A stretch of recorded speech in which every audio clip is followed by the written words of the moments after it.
So now let's compare the decision tree implementation we did with the Sklearn implementation, okay? But you need to know first that the Sklearn decision tree implementation cannot really handle categorical data. And you can check this GitHub issue here, right? It's talking about this specific issue. And you can also check this Stack Overflow question called passing categorical data to Sklearn decision tree. And till this moment, this problem is not solved. So if you want to use the decision tree from Sklearn, then you need to convert the categorical features you have in your data into numerical features. So how we can do so? There are multiple ways to do so, but the easiest of them is using getDummies in pandas, right? So we have a function in pandas called getDummies, right? You give it the data set and it will convert all the categorical features for you. So let's see how it works. So here we are, we have xtrain encoded and xtest encoded. If we see the head of the xtrain, you will see now we have the age, the educational number, the capital gain, the capital loss, and hours per week. They are not changed at all. But then, as you can see, for the work class, we have how many features right now? 1, 2, 3, 4, 5, 6, 7, 8. So we have 8 features or 8 variables instead of 1. If we just print the head of xtrain, you will see we have only one variable called work class, right?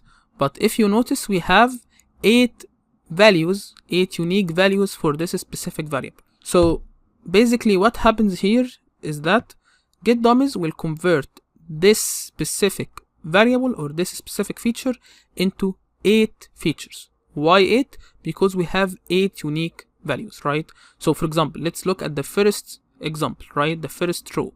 Here we have for the work class, we have state.gov, right? So if we check these 8 variables, you will see we have here 0, 0, 0, 0, 0, and only one, right, in state class state.gov, right? So if we have a state.gov here, then we will have 1 here and 0 everywhere else for the work class.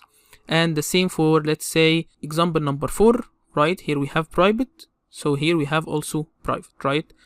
0 everywhere else. And you can check also the education, we have the same for the occupation, we have the same for the country, we have the same for all the categorical features, we have the same. So as you can see for the country, for example, all the countries, all the unique countries are here, and most of the data is actually 0. So that's why when you are pre-processing the data, you need to make sure that this feature actually matters, because if it doesn't matter, then you might end up with so many features, right? And all of them are redundant. It will make your code run much slower. So as you can see, we have now 99 columns instead of 14 columns, right? Now, how we can build the decision tree using Sklearn? If you remember from the first lesson, we imported the tree from Sklearn. This is the module that includes decision tree based models for classification and regression. And here we are importing the decision tree classifier because we want to use it for classification and not regression. And the criteria is entropy because by default we have another criteria. We will talk about it in a future lesson. And the maximum depth is the same depth we used in our own implementation. Okay, so we are creating the classifier just like this. We are creating this class or this object, and we are using the fit method from this class, right?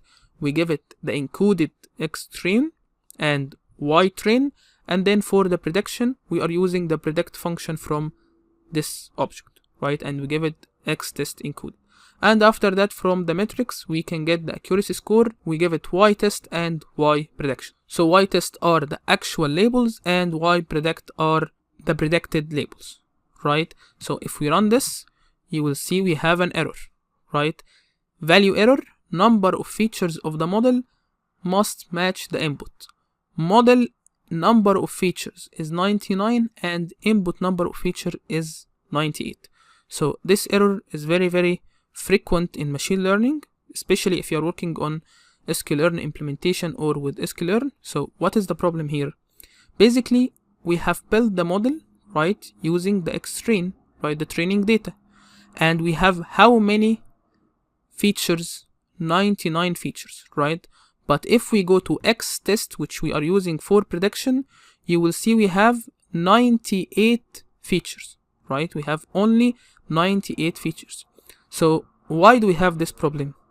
Because when we are using getDummies, this will convert all the categorical features in this specific dataset, right? We will convert them into numerical features. And this is based on how many unique values we have for this specific feature, right? So what happened here is that for one specific feature here, right, let's say, for example, the word class. In the X train, we had 8 unique values, while in the X test, we had 7 unique values only. So that's why in the X train, we created 8 new variables, and in the X test, we created only 7 new variables. So how we can know the difference between the two data frames? We can come here, right, and do a very, very simple trick, right? We can come here and write xtrain encoded.columns. This will give me all the columns we have in this dataset. And we can do the same for the X test, right? And we can subtract them from each other. So we can come here and we can come here and write X test encoded, right? And we will try to subtract the two lists from each other. If we do so, this will give us an error, of course. So how we can subtract the two lists to get the difference between them? We can use the set. If you remember, we discussed the set and we discussed that we can perform operations like this using the set. So we can come here, typecast this into a set, and typecast this into a set.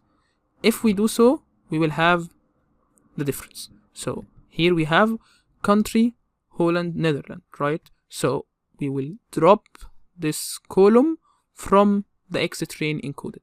This is one way to solve this problem.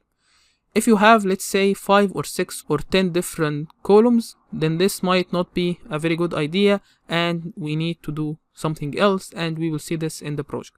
Okay, so we will come here and we will write xtrain encoded dot drop, and we will give it the columns. This is the column name, right? And let's say in place equal true. So if we do so, you will see now we have 98 columns, and for the test we have also 98 columns, right? So let's remove this and remove this, and now let's try to run our code.